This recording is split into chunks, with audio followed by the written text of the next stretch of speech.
ओम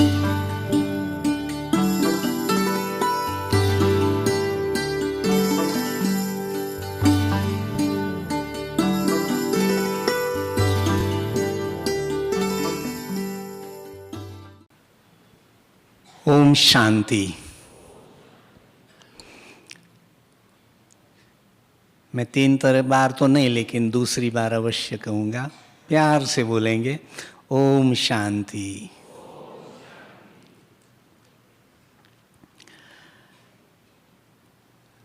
जो विषय दिया गया था कल के लिए, वो आज उसको आपके सामने खोलने के लिए मुझे मौका मिला है। वो है क्रिएटिंग सर्कल ऑफ पॉजिटिविटी। मेरा माहौल मैं सकारात्मक बनाऊं, ये विषय है। मैं इस विषय को एक छोटी सी कहानी के आधार पे खोलना चाहूँगा। है छोटी सी, कई किताबें आती हैं ना, उसमें एक किताब आती है 1 मिनट विजडम।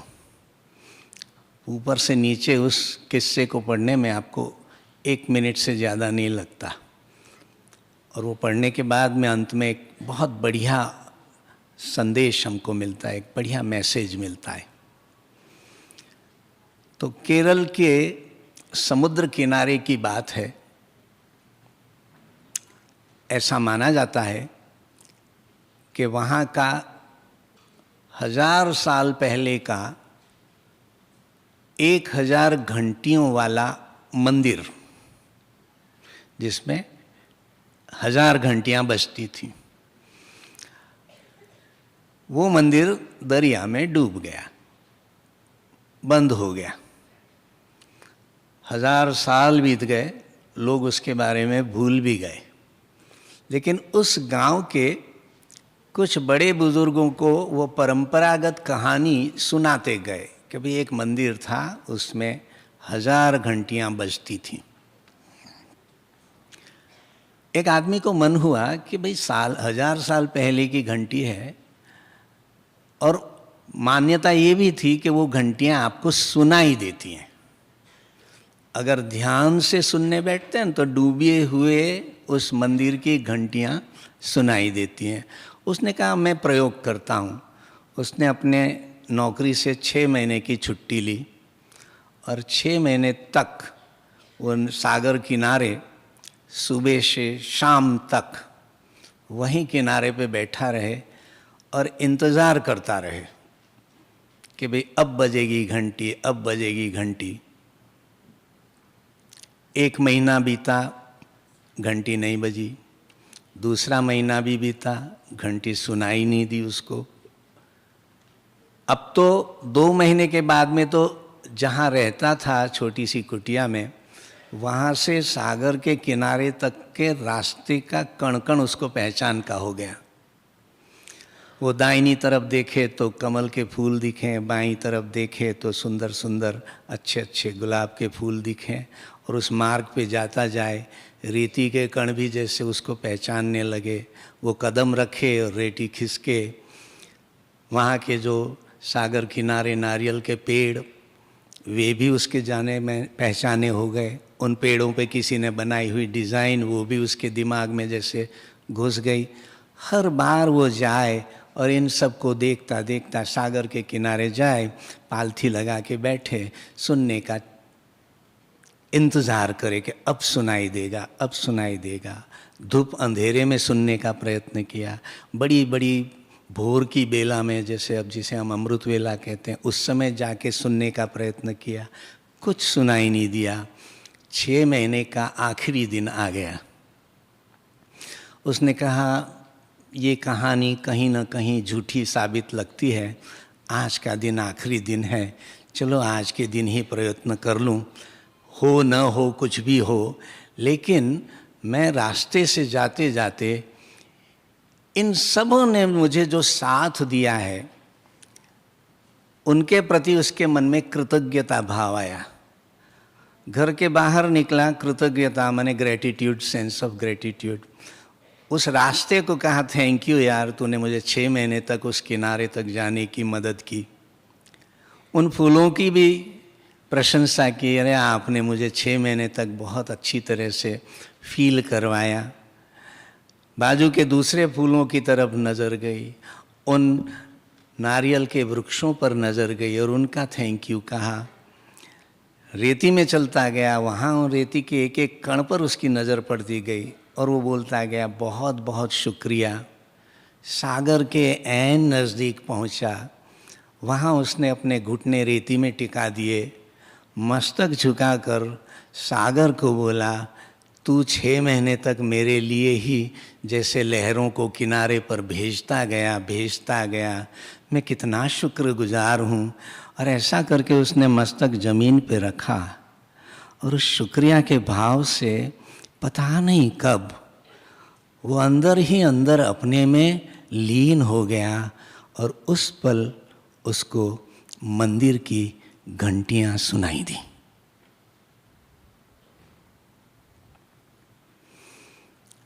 हम भी किसी सागर के किनारे ही आए हैं ना। वो तो मंदिर, पानी, घंटियाँ सब फिजिकल ढूंढने के लिए गया था। उसको जो घंटी सुनाई दी, वो कौन सी घंटी सुनाई दी होगी? आप सोचिए। उसका संकल्प था और उसके संकल्पों ने ही उसको अंदर की घंटियाँ उसमें ही जो बज रही थीं उसकी आवाज़ सुनाने पे ले आई।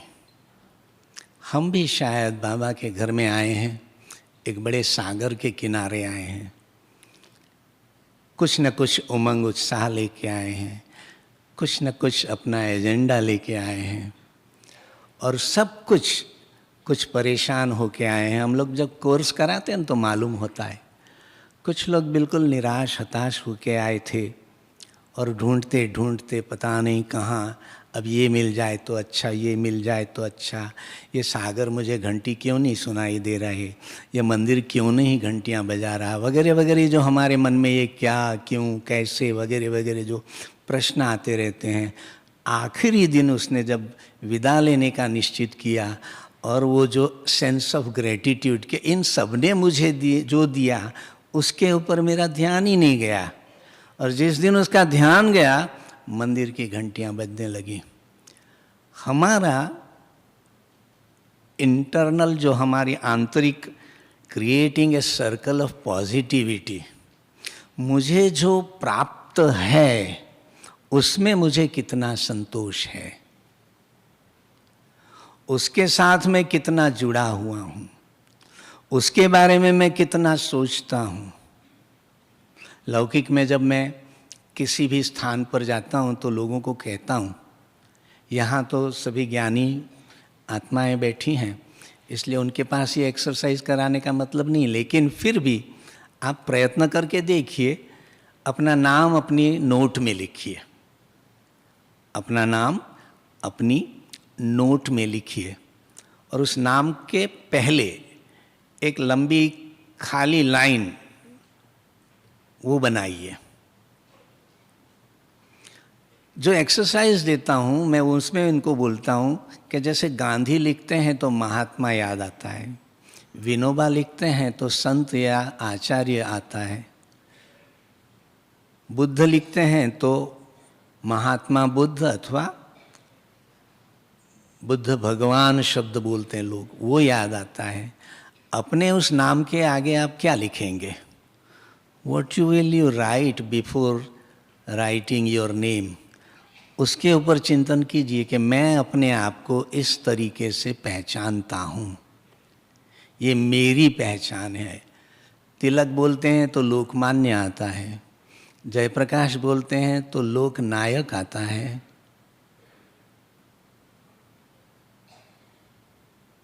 वहाँ अगर विनय लिखा है तो मेरे मन में क्या आता है वो लिखने का प्रयत्न करें। और वो जब लिखने का प्रयत्न करते हैं तब क्या करना पड़ता है? सोचिए आप, क्या करना पड़ता है? बहुत सोचना पड़ता है। अपने आप को अगर मेगालोमेनिया हो तो कुछ भी लिख सकते हैं, लेकिन हम रियलिस्टिक अगर वहाँ कुछ लिखना चाहते हैं तो हमारे मन की बात और मुझे हूबहू मेरा वर्णन कर सके ऐसा कोई शब्द खोजने में हमें समय लगता है, क्योंकि हमने उसके प्रति कोई ध्यान ही नहीं दिया। अब उसके प्रति ध्यान देना माने किस पर ध्यान देना? किस पर ध्यान देना? अपने आप पर। एक दूसरा उदाहरण देता हूं मैं, आप में से जिसको उसका जवाब याद हो बोले। वैसे गिनी जाए तो कितनी दिशाएं हैं? 8 दिशाएं, ठीक है ना? पूर्व पश्चिम उत्तर दक्षिण, है ना? फिर आग्नेय नैऋत्य वायव्य ईशान, ठीक है? बस 8 ही दिशाएं। बोलते हैं तो 10 दिशाओं से ऐसा बोलते हैं। तो कौन सी दिशा हुई? एक ऊपर की, एक नीचे की, ठीक है? अब मान लीजिए ये माइक का जो गोला दिख रहा है ना आपको, इसे पॉइंट समझ लें, अथवा मैं यहाँ बैठा हूँ, मेरे लिए पूर्व कहाँ होगा? इस तरफ, पश्चिम इस तरफ, उत्तर इस तरफ, दक्षिण इस तरफ, ईशान अग्नि वायव्य नैऋत्य, ये सब दिशाएं, ऊपर नीचे। अब ये सब दिशाएं इस पॉइंट से कहां जा रही हैं? इनसाइड या आउटसाइड? तो उसकी ऑपोजिट दिशा कौन सी होगी? उसकी ऑपोजिट दिशा आउटसाइड के 10 डायमेंशन, तो उसका ऑपोजिट क्या हुआ? इनसाइड। तो हमारी ये जो यात्रा है ना, क्रिएटिंग सर्कल ऑफ पॉजिटिविटी, उसका प्रारंभ कहां से होगा? इनसाइड से होगा। यहां पॉजिटिविटी है तो बाहर भी पॉजिटिविटी है। कई कहावतें मैं आपको याद दिलाऊं।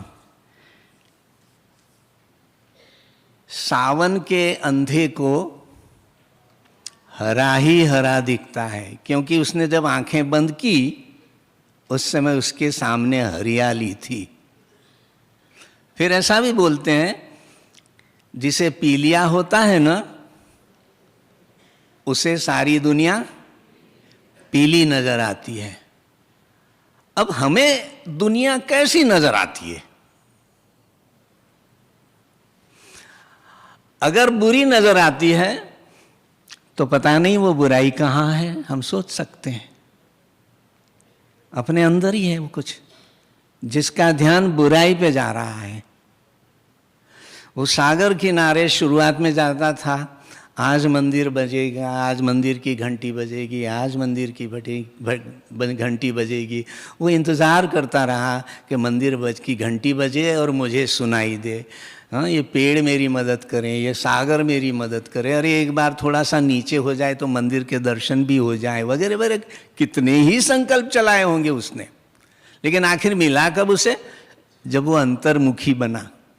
तो हमारी सर्कल ऑफ पॉजिटिविटी की जो यात्रा है वो अंतर्मुखता से शुरू होती है। और उस अंतर्मुखता में अगर बैठना है तो खाली दिमाग नहीं बैठने देगा। तो उसमें क्या भरना होगा? जेबी प्रिस्टली करके एक लेखक था, मैंने 1972 में उसका एक निबंध पढ़ा था। उसने लिखा था ऑन डूइंग नथिंग, कुछ न करने के ऊपर उसने अपना पूरा निबंध 3 पन्नों का लिखा। और उसमें उसने एक जो वाक्य लिखा ना, वो बहुत मज़ेदार था। वो हमारे काम का है। क्या काम का है? वो लिखता है कि one has to have something in him to do nothing. कुछ न करना बहुत कठिन है। बैठेंगे, साइलेंस में बैठेंगे तो भी मन कहाँ भागता ही रहेगा। क्यों? ताकि उसको पकड़े रखने के लिए, उसको वहीं टिकाए रखने के लिए अंदर कुछ नहीं है। तो अंदर का हम वैसे भी जानते हैं, थोथा चना बाजे घना। हम अगर शोरगुल ज्यादा कर रहे हैं तो समझना चाहिए कि मेरे अंदर ज्ञान की कहीं, कुछ पकड़े रहने की कहीं, पर्चिंग जो है ना, पक्षी को बैठने के लिए डाली मिलनी चाहिए, वो अंदर कोई डाली मेरे में नहीं है, इसलिए वो पक्षी को उड़ता रहना पड़ रहा है। तो अंदर की डाली माने क्या? ये बाबा का ज्ञान। और उस ज्ञान के आज ही हमारे संजय भाई ने और कईयों ने आपको बताया, मनन चिंतन करना। सूरज भाई ने भी बताया, मनन चिंतन करना, अच्छे अच्छे गीत गाना, रमणीकता युक्त अपने जीवन को बनाने का प्रयत्न करना। कई लोग तो मैंने सुना है वो बड़े आनंद से नाचते भी हैं। तो अंदर कुछ है तब वो बाहर प्रकट होता है। तो अंदर को भरपूर करने का ये उपाय है, हम अपनी बहिर्मुखता का त्याग करें और अंतर्मुखता की ओर बढ़ें। अष्टांग योग के बारे में आप सब जानते ही हैं, उसके 8 चरण भी जानते हैं, लेकिन 5वां चरण जो है वो बहुत महत्वपूर्ण है। यम नियम आसन प्राणायाम आप जानते हैं। 5वां चरण कौन सा है? प्रत्याहार का। मेरा आहार क्या है, और वो मेरा आहार क्या है उसको पहचानने की एक निशानी है।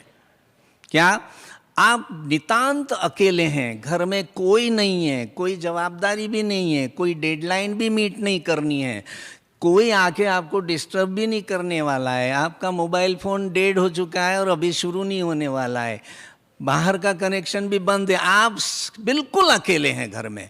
उस समय हम क्या करते हैं? हम क्या करते हैं? किसी से बात करते हैं, अखबार पढ़ते हैं, टीवी का शो देखने लगते हैं, किसी मित्र के घर चले जाते हैं। इसका मतलब ये है कि हमने अपनी खुद की कंपनी अच्छी नहीं लग रही है। उस समय तो ऐसा फील होना चाहिए कि ये पूरा साम्राज्य मेरा है, लेकिन साम्राज्य के बदले में हम भिखारी होके लोगों के, अरे जाने दो ना, मुझे अकेला पड़ गया, बोर हो गया, इसलिए तुम्हारे पास आया। और इसका मतलब कंपनी कौन सी अच्छी लग रही है? बाहर की। अपनी खुद की कंपनी अच्छी नहीं लग रही है। तो उस अपनी कंपनी को अच्छी लगाने के लिए ऐसी कुछ बातें हैं जो हमारे पास होनी चाहिए। तो ये 1 और 1 11 बनते हैं। हमें 11वीं दिशा में जाना है। तो 11वीं दिशा। अब बाहर मुखी बनने के क्या नुकसान है ये मैं आपको समझाने की मुझे ज़रूरत नहीं है। बहिर्मुखता हमें दुखी करती है, सब कुछ हमारे क्या क्यों वो क्यों लग जाती है, ये सब है। लेकिन एक छोटी सी स्पर्धा हुई थी। उस स्पर्धा में ऐसा कहते हैं कि फ्रॉग्स है ना, मेंढक, उनकी रेस लगाई गई और सारे के सारे हजारों फ्रॉग्स उनकी रेस को देखने के लिए आए और उनको बोला गया कि वो ऊंचे पर्वत की चोटी पर तुम्हें पहुंचना है। सब मेंढक दौड़ने लगे, कूदने लगे। वो फ्रॉग की जो लीप होती है ना, इस तरीके से दौड़ने लगे, वो कूद के जाने लगे। और सब के सब देखा, एक के बाद एक थक रहा है, कोई धीरे धीरे चल रहा है, वो दौड़ने के बदले में अब बिल्कुल रेंग रहा है। ये सब देख के बाहर वाले सब बोलने लगे, अरे ये हो ही नहीं सकता, अरे ये हो ही नहीं सकता। सब एक के बाद एक सुनते गए, निढाल होते गए, थकते गए, निराश होते गए और बैठ गए, रुक गए। एक ही मेंढक था जो रुक ही नहीं रहा था, दौड़ा जा रहा था, दौड़ा जा रहा था, दौड़ा जा रहा था, और आखिर वो पहुंच भी गया चोटी पर। तो सबने पूछा ये हुआ कैसे? हम तो सब बोल रहे थे कोई नहीं कर सका, तू तो छोटा सा मेंढक, वो बड़े बड़े मेंढक, रेसर भी सबके सब हार गए, तू कैसे पहुंच गया? तो मेंढक की एक खासियत थी, वो बहरा था, उसे बाहर की आवाज सुनाई ही नहीं देती थी। अब हमें अंतर्मुख बनने के लिए कान फोड़ लेने की जरूरत नहीं है। हमें अपनी कर्णेंद्रिय जो है ना, श्रवणेंद्रिय, उसके ऊपर एक आवरण सा और उसमें एक बीच में एक फिल्टर डालने की जरूरत है कि जो काम का हो वो ही अंदर आए, बेकार हो बाहर ही रुक जाए।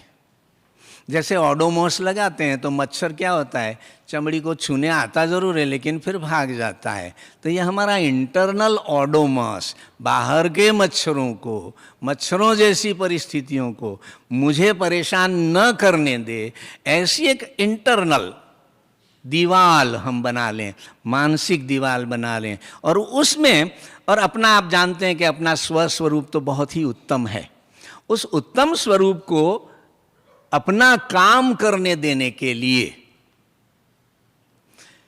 वैज्ञानिकों ने जब जब भी कोई नई खोज हासिल की है, उन्हें किसी ने प्रॉम्प्ट नहीं किया है, किसी ने आके कान में बोल दिया कि भाई ये एप्पल ऊपर से गिरा है तो ये इसको गुरुत्वाकर्षण बल कहते हैं, ऐसा किसी ने कहा नहीं था। उसने उसके ऊपर गहरा मनन चिंतन किया, और गहरा मनन चिंतन करने के बाद में उसको लगा कि ये छोटी बॉडी को बड़ी बॉडी खींच रही है। वो छोटी बॉडी भी खींच रही है, लेकिन वो बड़ी बॉडी उससे, उसके बल के बाहर की बात है, छोटी बॉडी उसके ऊपर खींच के आई। वो गुरुत्वाकर्षण बल, उसकी अंतर्मुखता की अवस्था में उसको उसका जवाब मिला। ऐसे कई वैज्ञानिक खोजें हैं जिनके लिए वैज्ञानिक बहुत ही लीन अवस्था में जाकर, अंतर्मुखी अवस्था में जाकर, ऐसा कहते हैं कि वैज्ञानिक को 40 साल की उम्र के बाद किसी ने बहुत ही आग्रह किया कि आप शादी कर लीजिए। बहुत आग्रह हुआ तो उसने कहा ठीक है।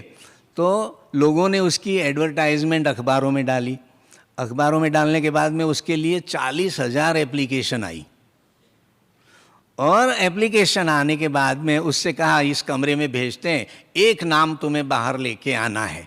वो लेके आया, बिना देखे सारे के सारे जो लाइब्रेरी बनाते हैं ना, 40,000 किताबों की लाइब्रेरी बनाए तो कैसे कार्ड्स बनते हैं, ऐसे कार्ड बना के उसमें से एक उठा के लाया। उसने ये तक नहीं देखा कि उसमें किसका नाम है, उसको दे दिया, उसकी शादी हो गई। लौटते वक्त तो उसने कहा ये मेरी लेबोरेटरी है, मैं इसमें जाता हूँ, तुम घर पे जाओ, ये नौकर है, ये कुत्ता है, ये तुम्हारी रक्षा करेगा और नौकर तुम्हारा काम करेगा। लैब में गया, 6 महीने तक उसने मुँह तक नहीं दिखाया घर पर, और 6 महीने के बाद में उसकी जो बीवी थी वो आई कमरे पर और वहाँ जाके खड़ी रही। हाँ बोलिए किसका काम है? तो मुझे बस पहचाना नहीं। बोले कहीं देखा है ऐसा लगता है। फिर उसने याद दिलाया कि आपने तो मुझसे शादी की है।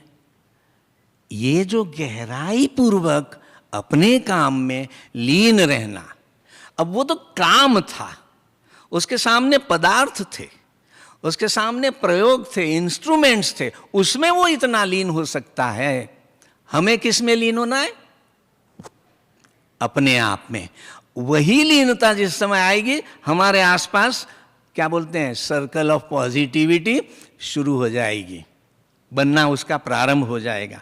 तो ये, अब इस मामले में हमें डिस्टर्ब कौन करता है? बहुत साल पहले मेरी दीदी हैं, उन्होंने एक सुंदर उदाहरण दिया था। वो बोलते हैं कुछ लोग ऐसे होते हैं जिनकी पर्सनालिटी कोकोनट जैसी होती है, नारियल जैसी। बाहर से बड़े कड़क दिखते हैं और अंदर से बिल्कुल पानी पानी होते हैं। क्यों? ताकि हिलडुल जाते हैं, अंदर से हलचल वाला वातावरण है। बाहर कड़क दिखेंगे क्योंकि ओहदा है, हाँ, समाज में प्रतिष्ठा है। हाँ, गुजराती में बोलते हैं कि चांटा मार के भी गाल लाल दिखाना है। क्यों? ताकि लाल गाल स्वस्थता की निशानी है, ऐसा बोलते हैं। तो ऐसा एक कोकोनट पर्सनालिटी है। दूसरी पर्सनालिटी होती है मैंगो पर्सनालिटी। मैंगो अंदर से स्ट्रांग होता है और बाहर से कैसा होता है?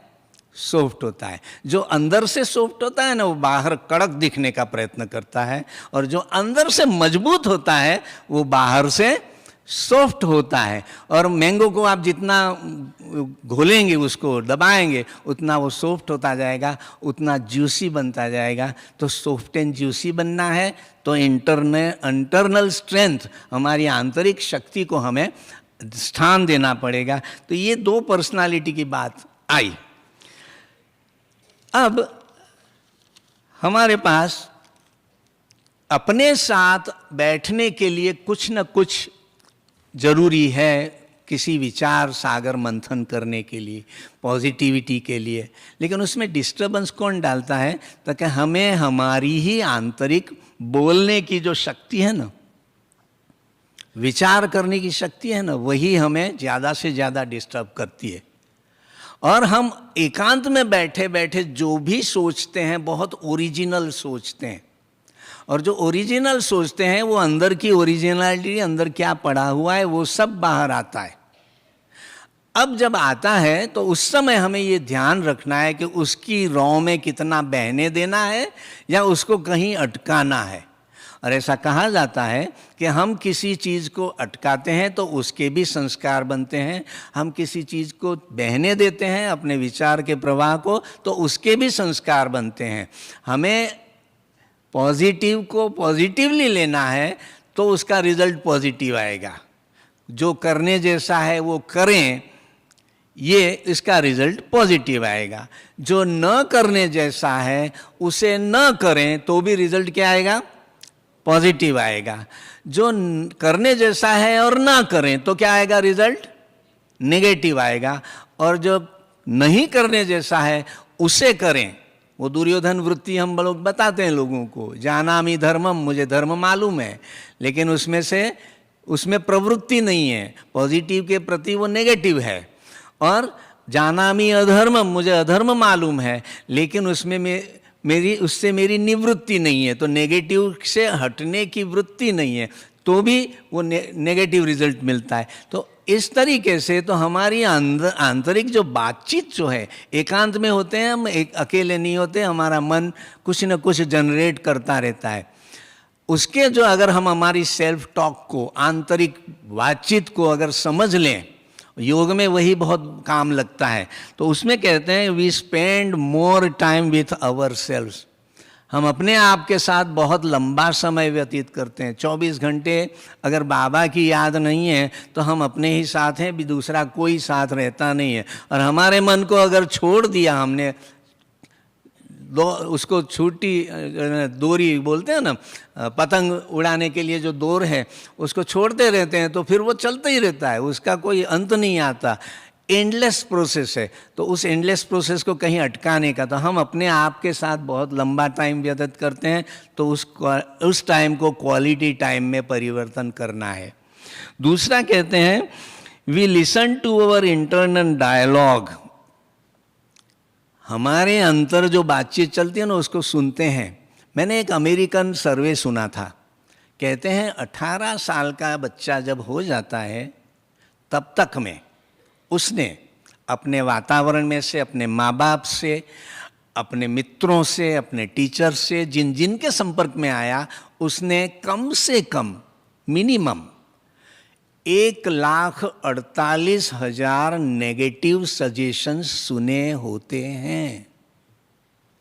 वो 2.5 साल का बेटा अगर उसको डांट दिया, नेगेटिव सजेशन है। तू उल्लू का पट्टा ऐसा बोल दिया, वो भी नेगेटिव सजेशन है। तेरे में अकल ही नहीं है, ये भी नेगेटिव सजेशन है। ऑन एन एवरेज एक अमेरिकन, जहाँ पे लॉ है प्रोटेक्शन अगेंस्ट चाइल्ड एब्यूज़ का, लॉ होने के बावजूद कम से कम 20 बार वो नेगेटिव सजेशंस 24 घंटे में सुनता है। उसके अंदर वही भर गया है, और वो भरने के बाद में उसको जो इनपुट मिला है उसी के ऊपर वो चिंतन करता है। हमें तो बाबा के घर में आने के बाद में क्या इनपुट मिला है, अगर उसी के ऊपर चिंतन चलता रहे तो अब ये 16 साल में 1.5 लाख बार अगर हो गया है, तो 40, 50 साल, 60 साल, 70 साल में पता नहीं हमने क्या क्या सुना हुआ होता है, उसमें से कितनी चीज़ों को हमने ले लिया हुआ होता है, इस तरीके का। तो हमारी इंटरनल टॉक को हमें बिल्कुल कंट्रोल में रखना है, और उस कंट्रोल में रहते उसको पॉजिटिव लाने के लिए यहाँ पे जो योग के प्रयोग दिए जा रहे हैं, यहाँ पे जो लाइफ हम लोगों को ट्रेनिंग दी जा रही है, यहाँ बाबा के घर में आने के बाद में जो इनपुट्स हमको मिल रहे हैं, उन चीज़ों को पकड़ना चाहिए। मैं मानता हूँ कि हम लोग वो जो 6 महीने के बाद आखिरी दिन सागर किनारे गया था और हर चीज़ के लिए सबका शुक्रिया अदा किया था, हम भी आज के समय में ऐसा करें, जो कुछ भी मिला है उसके लिए शुक्रिया अदा करते करते इतने लीन हो जाएं कि भविष्य के नज़ारे जो बाबा हमें देखने के लिए कह रहा है वो आज से ही दिखने लगें। मुझे लगता है सर्कल ऑफ पॉजिटिविटी और इंटरनल टॉक का बहुत ही क्लोज कनेक्शन है। हम उसके ऊपर अगर ध्यान देंगे तो हमारे फ्री टाइम को, और ये जो प्रयोग दिए जाते हैं ना, दिन में 4 बार मुरली पढ़ो, तो 4 बार पढ़ना माने एक छोटा सा कैप्शन पढ़ लो, उसके ऊपर मनन चिंतन करो, दूसरा कैप्शन पढ़ो, दूसरा मनन चिंतन करो, हम पॉजिटिविटी के सर्कल को खड़ा कर सकेंगे। ओम शांति। Thank you very much. ओम शांति।